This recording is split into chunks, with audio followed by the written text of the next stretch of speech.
الحمد لله. الحمد لله لك الحمد حمدا خالدا مع خلودك، ولك الحمد حمدا دائما مع دوامك. الحمد لله الذي في السماء عرشه وفي الأرض سلطانه، وفي البحر سبيله، وفي الجنة رحمته، وفي النار عقابه.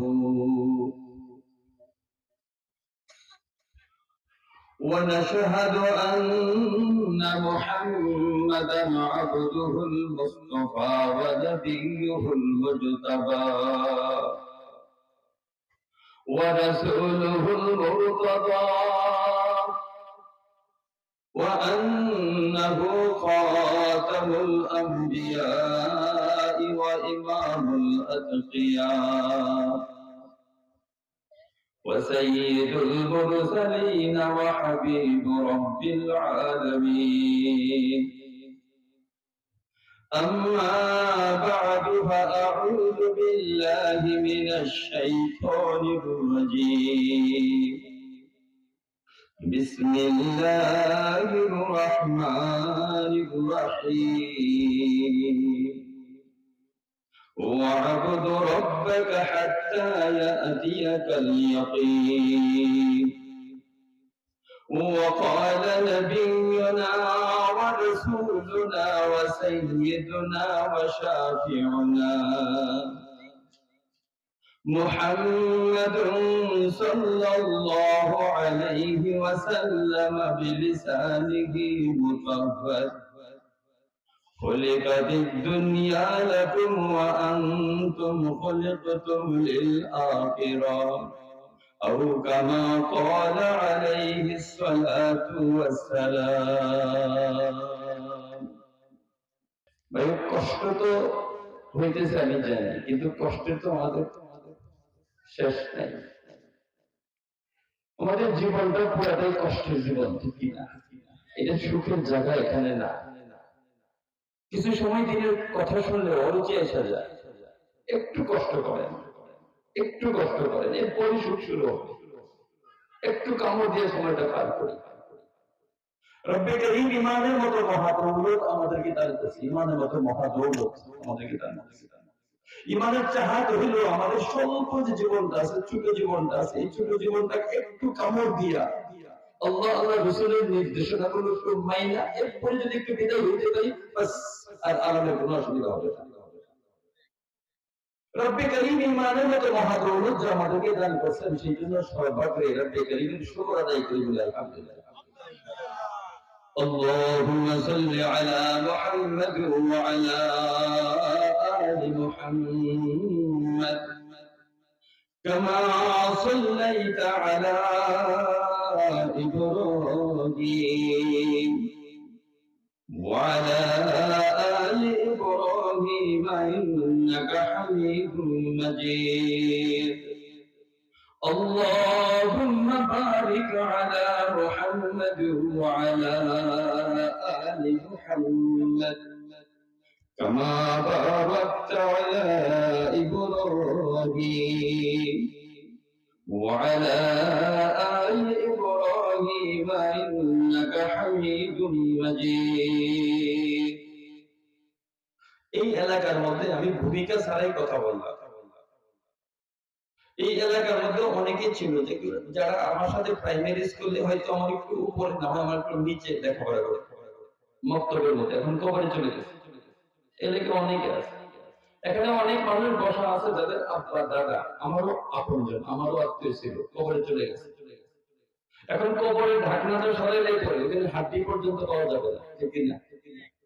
এই যে জায়গায় এখানে আমরা বসা আছি, এখন তো রাত ধরেন না 12টা, আমি টাইম দেখলাম না, ধরেন 12টা। এখন থেকে 12 ঘন্টা আগে এই জায়গার মধ্যে দিনের ফর্সা ছিল কি ছিল না? প্রাচীন আমল থেকে দিন এবং রাত এই দুইটা এত দ্রুত গতিতে চলতেছে, মূলত আমাকে এক জায়গায় পৌঁছায় দিতেছে। সেকেন্ডের মধ্যে 29.76 29.29.76 কিলোমিটার বেগে পার সেকেন্ডে পৃথিবী দৌড়াইতেছে, দৌড়ে আমাকে এক জায়গায় নিয়ে ঠেকাই দিল। আমি তো বুঝতেছি না কোথায় নিয়ে যাইতেছে আমাকে। হযরত আলী, হযরত ওমর ফারুক রাদিয়াল্লাহু তাআলা মুআয বিন জাবাল রাদিয়াল্লাহু তাআলা একটা চিঠির উত্তরে দ্বীনের পরিচয় করেছিলেন, দ্বীন কাকে বলে। উনি লিখিত চিঠি পাঠিয়েছিলেন মুআয বিন জাবাল রাদিয়াল্লাহু তাআলার কাছে, জবাব দিয়েছিলেন, চিঠি পাঠিয়েছিলেন মুআয বিন জাবাল রাদিয়াল্লাহু তাআলা এবং আবু উবাইদা বিন জাররাহ রাদিয়াল্লাহু তাআলা, যৌথ চিঠির উত্তর দিয়েছিলেন লিখিত। এর মধ্যে মাঝখানে একটা পয়েন্ট বলতেছি। আমি দেখলাম যে আমি চিঠি পড়ার পরে আমার কাছে মনে হলো যে আমি যে দিন রাতের সংজ্ঞা জানতাম, সূর্য উঠলে দিন বলতাম আর সূর্য অস্ত গেলে রাত বলতাম, আসলে ওনাদের দিন এবং রাত বোঝা এটা ছিল। قديما كان اختلاف بالليل والنهار قديما كان اختلاف الليل بالنهار بآجال الناس يقربان كل بعيد ويبنيان كل جديد ويأتيان بكل موعد حتى يسير الناس إلى منازلهم من الجنة والنار. الله أكبر. পুরো বাণীটা আমি মুখস্থ করার চেষ্টা করলাম। দিন এবং রাত বলতে কি বোঝায়? আমাদের দৃষ্টি এক জায়গায়, ওনাদের দৃষ্টি হলো আরেক জায়গায়। হযরত ইউসুফ আলাইহিস সালামকে যখন ওই যে জুলাইখা একটা ঘরের ভিতরে, একটা মনে করি আমি কথাটা বলবো, জুলাইখা যখন এক ঘরের মধ্যে বন্দী করছে, অনেকগুলো কেচি লাগানো, তো জুলাইখা নিজেকে উপস্থাপন করছে, নিজের রূপ ও যৌবনকে উপস্থাপন করছে হযরত ইউসুফ আলাইহিস সালামের সামনে আবদ্ধ ঘরের ভিতরে, তাও আবার রাতের বেলা। রাজরানী মিশরি মানুষ এমনি কত সুন্দর, মিশরের বাচ্চা, মিশরের মানুষ যে হজের সফরে মধ্যে যাওয়ার পরে মিশরের যাদেরকে পুরুষ মানুষ, এরা যে এহরামের কাপড় গরমের কারণে উপরে উঠায়, পুরুষের সৌন্দর্য দেখে আমরা অবাক হয়ে যাই, জানি একটা মানুষও খুব সুন্দর, এরা এত সুন্দর। আমি একদিন মিশরের একটা এই বাচ্চাদেরকে একটা জামাত, তার মা বাবা এক জায়গায় আয়েশা মসজিদের কাছাকাছি বসে রয়েছে, বাচ্চাগুলোকে খেলতে দিচ্ছে, এদের সৌন্দর্য, এদের হাসি, এটা দেখে আমরা অবাক হয়ে গেছি যে আল্লাহ তার জান্নাতে যাদের চেহারা বানানো হবে কেমন সুন্দর হবে। পূর্ণ সৌন্দর্যের অর্ধেক আল্লাহ তাআলা ইউসুফ আলাইহিস সালামকে দান করেছে। ইউসুফ আলাইহিস সালামের দিকে তাকায় তাকায় জুলাইখা রাতের বেলা আবদ্ধ ঘরের ভিতরে রেডি হয়ে বলতেছে, ইয়া ইউসুফ মা আহসানু আ'য়ুনুক, ইউসুফ তোমার চোখ দুটো কেমন সুন্দর দেখা যায়, কেমন সুন্দর দেখা যায় তোমার চোখ দুটো। তো আমরা এখানে কি বলতাম যে ভাই আপনাকে ধন্যবাদ, আমার চোখ দুটো প্রশংসা করছে। তো ইউসুফ আলাইহিস সালামের নজর এখানে না, নজর অনেক দূরে। উনি বলছেন হুমা আউয়ালু মা ইয়াসিলানি ইনাল আরদি মিন জাসাদি, আপনি এমন এক দুইটা অঙ্গের কথা বললেন, এমন দুটো চোখের কথা বললেন, হুমা আউয়ালু, এই দুইটাই প্রথম, ইয়াসিলানি ইনাল আরদি মিন জাসাদি, আমি যখন কবরে চলে যাব, ও বন্ধুগণ তোমরা যারা এখনো ঘুমাও নাই, তোমাদের জাতিরা তোমাদের একটু কষ্ট দিতেছে, ঘরের ভিতরে যদি থাকিয়া থাকো একটু কান দিয়ে রাখো মাঝমার দিকে, আমি বলবো না তোমার আরামের কথা রাখিয়া এখানে তুমি চলে আসো, এই কষ্ট আমি দেবো। শুধু জানি আরে আমাদের নজর কোথায়, ইমান ওয়ালাদের নজর কোথায়? ইমান ওয়ালাদের নজর হলো পরিণতির দিকে, আমাদের নজর হলো নগরের দিকে, ঠিক ঠিক না? ইমান ওয়ালাদের নজর হলো একবার অনেক গভীরে, পরিণতি কি হবে ওইটার দিকে, আমাদের নজর হলো নগরের দিকে। হুমা আউয়ালু মা ইয়াসিলানি ইলাল আরদি মিন জাসাদি, চোখটা বড় নরম, সামান্য ভালো কোনো বরদাস্ত করতে পারে না। আমি যখন কবরে ঢুকবো, সর্বপ্রথম এই চোখ দুইটা গইলা মাটির মধ্যে চলে আসবে, ইয়াসিলানি ইলাল আরদি মিন জাসাদি, আমার দেহ থেকে সর্বপ্রথম যে অঙ্গ দুটো আলাদা হবে, আপনি তো আমাদের ওই দুইটার কথা বললেন সুন্দর। উনি বলছেন রূপযৌবন আকর্ষণ করার জন্য উনি গেছে, আমি গভীরে চলে গেছে, কথাটা বুঝে আসছে কিনা? মা আহসানু ওয়াজহুকা আরে তোমার চেহারাটা দেখতে কেমন সুন্দর দেখা যায়, চেহারাটা কেমন সুন্দর। মিশরের মেয়েরা ফল কাটার সময় ওই ওনার চেহারাটা দেখা ভুলে গেছিল, মনে করছে ফেরেশতা নিজের আঙ্গুল কেটে ধরেছে, এটা ভুলে গেছিল কেমন সুন্দর চেহারা। প্রশংসা করছে মা আহসান ওয়াজহ, আপনার চেহারাটা বা তোমার চেহারাটা দেখতে কেমন সুন্দর দেখা যায়। ওয়ালি তুরাবি ইয়াকুলহু, আরে মাটিতে যে প্রথম থেকে, কারণ কবরে যখন রাখা হয় সুন্নাত তরিকা তো আমরা জানি না, আমরা কবর চিত করে শুয়ে রাখি, আসলে নিয়ম এটা না। নিয়ম হলো একজন মানুষ ডান কাত হয়ে শুয়ে পড়ে যেভাবে শুয়ে থাকে এভাবে শুয়ে, তাহলে তার ডান গালটা মাটির সাথে লেগে থাকবে কি থাকবে না। এই জন্য আপনি তো এমন, তুমি তো এমন একটা অঙ্গের কথা বললা, ওয়ালি তুরাবি ইয়াকুলহু, তুরাব মানে মাটি, সর্বপ্রথম মাটি কবর কাল করবে, চেহারা গিয়ে যাবে। মা আহসান শারুকা, তোমার মাথার চুলগুলো কেমন সুন্দর দেখা যায়। উনি বলেন হুয়া আউয়ালু মা ইয়ানতাশিরু মিন জাসাদি, মাথার যে চুলগুলো আছে এগুলো রোপণ করা হয়েছে যে চামড়ার মধ্যে, চামড়াটা অত্যন্ত পাতলা চামড়া, চামড়ার মধ্যে সর্বপ্রথম আলাদা হবে মাথার চামড়া। ভাই আমরা যখন কবরে ঢুকবো চামড়ার মধ্যে সর্বপ্রথম আলাদা হবে কোন চামড়া? ওই মাথার উপরে চামড়া অত্যন্ত পাতলা চামড়া, বাকি চামড়া একটু মোটা চামড়া। হুয়া আউয়ালু মা ইয়ানতাশিরু মিন জাসাদি, আমার জাসাদ থেকে, আমার শরীর থেকে সর্বপ্রথম এই চুলগুলো আলাদা। ইয়া ইউসুফ ইন্না ফিরাশাল হাদিদ মাবসুর কুম ফাকদি হাজতি, এই ইউসুফ এই দেখো রেশমের লাগাইয়া, চাদর লাগাইয়া বিছানা রেডি করে রাখছি। এমনি তো তোমার বিছানা, আমার এর মধ্যে রেশমের চাদর দিয়েছি অত্যন্ত চাকচিক্য, কম তুমি দাঁড়ায় যাও ফাকদি হাজতি, তুমি তো বুঝতে পারছো আমি তোমার কাছে কি চাই, তুমি এটা আমাকে দিয়ে দাও। এতগুলো কথা আমি কি জন্য বললাম, এটা আমাকে তুমি দিয়ে দাও। দেখেন এখন কি বলে, ইদান ইয়াযহাবু নাসিবি মিনাল জান্নাতি, ইদান ইয়াযহাবু নাসিবি মিনাল জান্নাতি, ইদান ইয়াযহাবু নাসিবি মিনাল জান্নাতি। আহা, তুমি যে কথাটা বলছো বা আপনি নিজে কথাটা বলছেন, এই কাজটা যদি করি তাহলে আসল সুখের জায়গায় যেতে চান না, ওইটা থেকে তো আমি মাহরুম হয়ে যাবো, আমার তো সর্বনাশ হয়ে যাবে। আই এম সরি, এই গভীর অন্ধকারের মধ্যে যদি আপনি আমাকে অফারটা দিয়েছেন আমি রাখতে পারলাম না, তবে এখানে যদি আমি আপনার দাবি জানি রেখে দিই, ইদান ইয়াযহাবু নাসিবি মিনাল জান্নাত, জান্নাত থেকে আমার নসিবটা আউট হয়ে যাবে, আমার কবজিটা নষ্ট হয়ে যাবে। কাজে আই এম সরি, আমি আপনার এই দাবি জানি রক্ষা করতে পারলাম। যদি আমাদের নজর হলো এক জায়গায়, তাদের নজর হলো আরেক জায়গায়। আমাদের নজর হলো যাদের জগতের দিকে, তাদের নজর হলো জগতের পরিণতি কোথায় হবে, পরবর্তী অবস্থান কি হবে ওইটা। যেটা বলতেছিলাম, হযরত ওমর ফারুক রাদিয়াল্লাহু আনহু এই চিঠির উত্তর প্রদান করেছিলেন দুইজন বুজুর্গ সাহাবী, মুআয ইবনে জাবাল রাদিয়াল্লাহু আনহু এবং আবু উবাইদা ইবনে কাররা রাদিয়াল্লাহু আনহু চিঠির উত্তরে। চিঠিটা কি এটা যদি পড়ি আপনাদের অবস্থা হতচকিত হয়ে যাবেন আপনারা, আমি ওইটা দেখতে পারবো না, ওই গভীরতা ওইখানে যাওয়া ঠিক না, শুধু চিঠির উত্তরে একটা কি অংশ।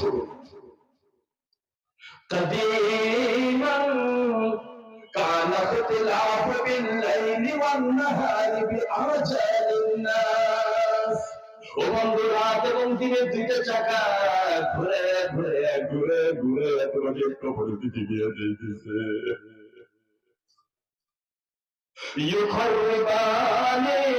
ইউখাররিবানি কুল্লা বাঈদ, আপনার জ্ঞানী মানুষ আমার কথা আমি আশা করি বলবেন, ভাই আমার বয়স যদি 50 হয়ে থাকে, 50 বছর যদি হয়ে থাকে, 50 বছর আগে আজকের দিনটা কত দূরত্বে ছিল, আজকের দিন এই মুহূর্তে যে বসা আছি 50 বছর দূরত্বে ছিল, কিন্তু দিন রাতে চাকা ঘুরতে ঘুরতে ঘুরতে ঘুরতে এই দূরের জিনিসটাকে কাছে এনে দিচ্ছে কি দিচ্ছে না, দূরে দেশে সন্দেহ করছেন কিনা, উনি 50 বছর পরে দূরত্বের বিষয় ছিল, 50 বছর এই চাকার দুইটা ঘুরতে ঘুরতে ঘুরতে ঘুরতে আমাকে 50 বছরের কাছে এনে দিচ্ছে।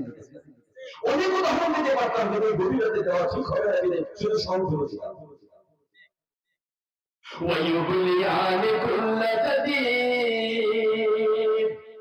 দিন এবং রাত ঘুরতে ঘুরতে ঘুরতে ঘুরতে সমস্ত নতুন জিনিসকে পুরাতন করে ফেলে। ওমর বিন আপনারা কষ্ট নিয়েন না, সাদা দাড়িওয়ালারা কষ্ট নিয়েন না, আমরা তো এদের মতো নতুন ছিলাম। এই যে শিশু বাচ্চাগুলো যারা দুনিয়ার মধ্যে প্রথম আছে, নতুন কি নতুন না, এদের মতো আমরা নতুন ছিলাম। সমস্ত অনেক দামি দামি গাড়ি দেখবেন রাস্তাঘাটে পড়া রয়েছে, ওই গাড়িগুলো এখন পড়া রয়েছে, পুরাতন হয়েছে, কিন্তু এক সময় নতুন ছিল কি ছিল না।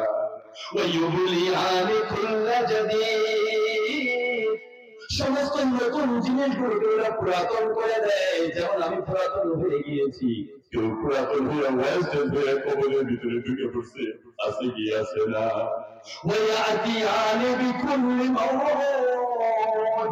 আমার জীবনে আমার তকদিরে যা যা হওয়ার দরকার ছিল এগুলা আসিয়া গেছে। আল্লাহ যেগুলো প্রতিশ্রুতি দিয়েছিলেন সবগুলো আসিয়া গেছে। আসলে দিন এবং রাত আমাকে কি করতে চায়, এই স্টিয়ারিংটা কি করতে চায়, দুইটা চাকা আমাকে কি করতে চায়, হাত্তা ইয়াসিরান নাসু ইলা মানাজিলিহিম মিনাল জান্নাতি ওয়ান নার। হাত্তা ইয়াসিরান নাস, মানুষগুলো রানিং করতেছে, দৌড় দিতেছে, ইলা মানাজিলিহিম, তাদের বাড়ির দিকে। যেখানে আছে এটা আমাদের বাড়ি না, আমাদের বাড়ি জান্নাতের মধ্যে। ইলা মানাজিলিহিম মিনাল জান্নাতি ওয়ান নার, হয়তো আমার বাড়িটা জান্নাতে হবে, নতুবা আমার ঘরটা আমার বাড়িটা জাহান্নামের মধ্যে হবে। ওই দিকে দৌড়ে যেতেছি। হাত্তা ইয়াসিরান নাস, মানুষ রানিং করতেছে, দৌড়াইতেছে, ইলা মানাজিলিহিম, তাদের বাড়ির দিকে, মঞ্জিলের দিকে। মঞ্জিল কোনটা? মিনাল জান্নাতি ওয়ান নার, হয়তো জান্নাত অথবা জাহান্নাম দিকে। এজন্য আজকে কিবার সকালবেলা, এটা আসল কথা না, আমি এই পরিমাণ সময় কবরের দিকে, ওই আসল ঠিকানার দিকে আগায় গেছি, এটা হলো বোঝার বিষয়। মোটা হাজির স্বল্প সময়ের জন্য দুনিয়ার মধ্যে আসি, কাজ হলো এই স্বল্প সময়টা একটু ব্রেক দিয়ে পার করে দেওয়া। এরকম না মসজিদের ভিতরে আল্লাহর কথা মানবো, আবার অফিসে গিয়ে আল্লাহর কথা মানবো না, এটা ধোঁকাবাজি, এটা কোনো মুসলমানের কাজ না। আমি শুরুতে তেলাওয়াত করেছিলাম, ওয়া'বুদু রাব্বাকা হাত্তা ইয়াতিয়াকাল ইয়াকিন। মওত পর্যন্ত একটু কোরআনি করে তোমরা পারো। ইউরোপের নাম শুনছেন আপনারা? ইউরোপের সিংহভাগ মানুষ বর্তমানে একটা দেশ আছে মুসলমানদের, তুরস্ক। নাম শুনছেন না? তুরস্ক। দোয়া করবেন, এই দোকানের জন্য দোয়া করবেন। লোকটা হাফেজে কোরআন আর দোকান হাফেজে কোরআন। এই তুরস্কের প্রেসিডেন্ট, একটা মাত্র মুসলমান দেশ তুরস্ক, আর বাকি যত দেশগুলো আছে সব খ্রিস্টানদের দেশ। পুরো ইউরোপ মহাদেশটা খ্রিস্টানদের ভরে গেছে। তো ইউরোপ মহাদেশের এক বিমানের মধ্যে, ইউরোপের একটা বিমানের মধ্যে দুইজন প্যাসেঞ্জার টিকিট কেটে একই পাশাপাশি বিমানের মধ্যে, আপনারা অনেক বিমান সফর হয়তো করছেন, পাশাপাশি অনেক সময় 2 সিট থাকে, 3 সিট থাকে, এই 2 সিটের মধ্যে বসে পাশাপাশি। একজন মুসলমান, একজন খ্রিস্টান। খ্রিস্টানদের অভ্যাস হলো যে এরা আবার খুব মদ পান করে। ইউরোপে এটাকে ওয়াইন বলে। কি বলে? বলেন বলেন, কি বলে? ওয়াইন বলে। তো এই খ্রিস্টান পাশে বসে মদ পান করতেছে, মদ পান করতেছে। পরে দেখে পাশের লোকটা মুসলমান, তো বলছে, ভাই তুমি একটু ওয়াইন নাও, তুমি একটু ওয়াইন পান করো। না, আমি ওয়াইন পান করি না, এটা ওয়াইনের প্রতি অর্থাৎ মদের প্রতি আমার কোনো আগ্রহ নেই, আমি মদ পান করি। তো আরে তুমি কি এখন মসজিদে বসে রয়েছিল? তুমি মসজিদে বসে রয়েছো, তুমি মসজিদের বাইরে আসছো, একটু আনন্দ করলে সমস্যা কোথায় তোমার? একটু তুমি আনন্দ করো। না, আমরা মুসলমানরা আমরা এগুলো নেই। তো বারবার ওনাকে অনুরোধ করতেছে, একটু এক গ্লাস নেন না, একটু মদ নেন না, ওয়াইন নেন না। আচ্ছা, আপনাকে আমি একটা প্রশ্ন করি, এই যে বিমানটা যে চালাইতেছে, বিমানের যে ড্রাইভার, সাহেব, চালক, যে ড্রাইভার আছে, ওই ড্রাইভারকে যদি আমি এই মুহূর্তে আপনি ড্রাইভারকে কি এক গ্লাস মদ, ওয়াইন আপনি দিবেন? তো না, উনি তখন অন ডিউটির মধ্যে আছে। কি ডিউটি? অন ডিউটি, মানে কর্তব্যরত। উনি কর্তব্যরত আছে, কাজে এই টাইমের ভিতরে তো মদ পাওয়া যাবে না। ওই মদ পান করার সাথে মাথা তো খারাপ হয়ে যাবে। কাজে এখানে কম্পিউটার চাপতে হয়, যে স্ক্যানিং ঘুরাইতে হয়, এটা তো ঘুরাইতে পারবে না। আর 400-500 প্যাসেঞ্জার সব মাত্র মৃত্যুর ঝুঁকির মধ্যে চলে যাবে। কাজে অন ডিউটি অবস্থায় ওনাকে ওয়াইন দেওয়া যাবে না। ও ভাই, ও খ্রিস্টান, তুমি জানিয়ে রাখো, মুসলমান জন্মগ্রহণ করার পরে মৃত্যু পর্যন্ত অন ডিউটির মধ্যে থাকে, 1 সেকেন্ডের জন্য ডিউটি থেকে বাইরে হতে পারে। ও বন্ধু, আমি বুঝেছি আমি মসজিদের ভিতরে মুসলমান, মসজিদের ভিতরে আমি আল্লাহকে সাজদা করি, কিন্তু ওইখান থেকে বের হয়ে আমার দুর্নীতি যেটা ছিল সব চালু থাকে। এটা সব আল্লাহ তাআলার সাথে ধোঁকাবাজি করা, সব আল্লাহর সাথে ধোঁকাবাজি করা। সব ধোঁকা শেষ হয়ে যাবে, যদি আমি দুনিয়া থেকে বিদায় হয়ে যাব, আমাকে যখন গোসল দেওয়া হবে, বিদায় বেলায় গোসল দেওয়া হবে, ওয়াজিব গোসল দেওয়ার জন্য আমার কাছে আপনজন প্রতিবেশীরা চলে আসবে। আসবে কি আসবে না হুজুর? আমার প্রতিবেশীরা চলে আসবে। ভাই আপনার যদি কেউ এখানে নাও থাকেন, আমার কোনো দুঃখ নাই। কারণ কি জানেন, আমার কাছে ভাইও এই কথাগুলো শুনে একা একা বলে কাঁদতে আমার কাছে বড় ভালো লাগে। একা একা যখন ভাবি আর বলি তখন মনে কান্না আসে, একটু ভালো লাগে। ওই কান্নার মধ্যে আমি একটু মজা পাই। এই এলাকায় যেখানে আমি বসা আছি, এখানে কিছু কবর আছে যে আমার একই সাথে স্কুলে লেখাপড়া করতো, এখন কবরের মধ্যে আছে। যাওয়ার সময় আমার এই বিষয়গুলো মনে হয়ে যায়। অনেক আমি জেঠা ডাক্তার, অনেক আমি দাদা ডাক্তার কবরের মধ্যে আছে। ভাইও এই দিন এবং রাতের চাকাগুলো ঘুরতে ঘুরতে আমিও ওই জায়গায় চলে আসতেছি না, ওই যেখান থেকে আমি কথা শুরু করছি। মশারির ভিতরে যখন ঢুকায় দেওয়া হয়, আমার মতো মানুষগুলো আমি কি করি জানেন? কেউ না বললো প্রতিবেশী হিসাবে আমার একটা ভাই মারা গেছে, আমার একজন চাচাতো ভাই প্রতিবেশী মারা গেছে, বাড়িতে কোদাল খান্তা এগুলো তাদেরকে সহযোগিতা করতে না বললো আমরা চলে যাই। যদি ওই বাড়ির ছেলে তো আজকে তাদের বাবা মারা গেছে, মা মারা গেছে, কিন্তু আজকে তো তাদের মন মানসিকতা অন্যরকম। আমাদের প্রতিবেশী হিসাবে আমরা যে কবর খনন করতে থাকি, কেউ আমাদের পানি গরম করতে থাকি, আমরা তো বলি একটু ব্যাগ থাকলে দাও না, ডেক্সি থাকলে দাও না, একটু পানি গরম করি। কেউ কেউ বলেই পাতা নিয়ে আসে, কেউ মশারি বলে ভাই মশারি আছে কিনা, বলে মশারি নাই, পাশের বাড়ি থেকে একটা সিরা মশারি আমরা নিয়ে আসি। মশারিটা যখন আমরা টানানোর পরে মশারির ভিতরে যেন নজর না যায়, নজর না যাওয়ার জন্য আমরা চতুর্পাশে মশারির উপরে আবার মোটা কাপড় চাদর গুলো ঝুলে রাখি। কারণ ওর বাহির থেকে একটা মানুষ যদি ভিতরে না দেখা যায়, এগুলো করি কিনা ভাই, আপনারা দেখছেন কিনা? আবার যদি নাও করেন, আমরা তাকে দেখেন কি কাজটা করতেছে। ওই ভাইয়ের ভিতরে যখন ঢোকায় দেওয়া হয়, সাধারণত ভিতরে 2 জন বা 3 জন মানুষ থাকে, একজন মূল গোসলকারী থাকে, একজন ওনাকে সহযোগিতা করে, মশারির বাহির থেকে একজন পানি একটু আগায় দেয়। সাধারণত 3 জন মানুষ লাগে গোসল করার সময়। কারণ একটা মানুষকে ওই লাশটাকে দুইটা পেটের মধ্যে চাপ দিতে হয়, গোসল করা যখন শেষ হয় তখন একটা চাপ দিতে হয় যে পেটের ভিতরে কোনো ময়লা থাকলে সর্বশেষ নেকড়া দিয়ে আমরা মুছে ফিরে যেতে হতোই। ভিতরে যখন ঢোকায় দেয়, এই যে আমি যে জামা গায়ে দিয়েছি, যখন ধরেন আমি পাঞ্জাবি গায়ে দিলাম বা শার্ট গায়ে দিলাম, এই পাঞ্জাবি এবং শার্টের বোতাম গুলো খুলি। একটা পর্যায়ে পাঞ্জাবি 2-3 বোতাম খোলার পরে পরপর খোলা জায়গা নেই, নাকি বলে ভাই যে এখানে এসে আমার মনে হয়ে যাবে ভাই ভাই কেসি আছে নাকি, কেসি আছে বাড়িতে, কোন হুজুর কেসি আছে তো অসুবিধা নেই, কেসি দিলে কেসি এক কান্দিয়া মাঝখান থেকে ফায়দা ওই পাঞ্জাবিটা আলাদা করে এই এক হাতা থেকে এখানে ফায়দা ফেলাই, এই হাতা থেকে এদিকে ফায়দা ফেলাই, আস্তে আস্তে টান দেই, কেউ একটু আগিয়ে ধরে নিচ থেকে পাঞ্জাবিটা চলে আসে, এরকম করা হয় কি?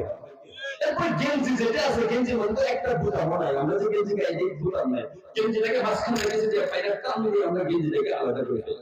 এই কাজগুলো হয় কি হয়? সর্বশেষ যিনি মূল গোসল দানকারী, সাধারণত ওনার হাতের মধ্যে অতিরিক্ত একটা পট্টি পাইয়া ওই কোমরের মধ্যে হাত দেয়, হাত দিয়ে দেখে যে কোনো সুতা টুতা আপনাদের আমাদের এই এলাকায় আমি থেকে বাইকটা বলি, বাইকটা বলি না, অন্যান্য এলাকায় অন্য কিছু বলে, আমরা বাইকটা বলি, বাইকটারও কিছু দিয়ে আমরা কেটে দিই। আমরা ওই সময় শুধু 3 জন থাকি, বলছে ফেরেশতাও থাকে। এটাকে ফেরেশতা কি বলে জানেন? ওই তার জিহ্বার মধ্যে ধরে লড়া দেয়, আইনা লিসানুকাল ফাসিহুমা আসকাতাক, আইনা সাউতুকাশ শাজিউমা আকরাজাক, আইনা রিহুকাল আতরুমা আনতানাক, আইনা হারাকাতুকা মা আসকানাক, আইনা আমওয়ালুকাল কাসীরাতু মা আফকারাক, الويل لك إن كنت عاسيا والبشرى لك إن كنت طاعيا। আমি আসলে বলবো এমন একটা সময় আসবে আর মাইকে আমার আওয়াজ শোনা যাবে না, মাইক না হোক স্পিকারেও আমার আওয়াজ শোনা যাবে না, ফেরেশতা মশারির ভিতরে আমার জিহ্বার মধ্যে ধরিয়া লড়া দিবে, বলবে আইনা লিসানুকাল ফাসিহু মা আসকাদাক। ফাসিহ মানে স্পষ্ট ভাষায় কথা বলা, বিভিন্ন ভাষায় যে কথা বলতে পারবে। তাহলে আরে তুমি না অনেক ভাষায় কথা বলতে পারতা, তুমি না স্পষ্ট ভাষায় কথা বলতে পারতা, তুমি ভাষার মধ্যে ভুল দিত না, আজকে একবার অফ হয়ে গেলে কারণ আইনা সাউতুকাশ শাজিউ মা আখরাজাক, সেজন্য সাহস, তুমি না বড় সাহসী কথা বলতা, তুমি যখন ক্ষমতার চেয়ারের মধ্যে বসা থাকতা মানুষকে তুমি কুকুরের মতো মনে করতা না, যা ইচ্ছা তাহা তুমি বলতা, আজকে তোমার সাহসী কথাগুলো কোথায় গেল? আইনা রিহুকাল আতর মা আনতা আতর সুগলান, আতরের অর্থ জানেন আপনারা? সুগলান। আইনা রিহ মানে বাতাস। আইনা রিহুকাল আতর মা আনতা, আর তোমার শরীর থেকে কত ধরনের দামি দামি পারফিউমের ঘ্রাণ বাহির হইতো, দামি দামি আতরের ঘ্রাণ বাহির হইতো। কি ব্যাপার? আজকে দেখা যায় তোমার শরীর থেকে এরকম পচা পচা গন্ধ আসতেছে। আইনা আমওয়ালুকাল কাসীরাতু মা আফকারাত, জীবনে মাল তো বহু কামাই করছিলা, সব তো কোথায় গেল? আজকে একেবারে কোন জিনিস তোমাকে ফকির বানায় দিবে? আল ওয়াইলু লাকা ইন কুনতা আসিয়া ওয়াল বুশরা লাকা ইন কুনতা তাইয়া। আল ওয়াইলু লাকা ইন কুনতা আসিয়া, এই জীবনটা যদি পাপী জীবন হয় তাহলে কোন দুর্ভোগ শুরু হয়ে গেল। ওয়াল বুশরা লাকা ইন কুনতা তাইয়া, আর যদি জীবনটা জীবনের মতো বানায় থাকো, এই তো তোমার স্বাগতম। বাশারাত শুরু হয়ে গেল, সুসংবাদ তোমার জন্য শুরু হয়ে গেল। দেখতে পারবা তোমার টাইমগুলো একের পর এক সুখ কিভাবে বাকি ভাঙাচোরা। আমি এই মাত্র কয়েক মিনিট এই ভাঙাচোরা যে কয়টা কথা বললাম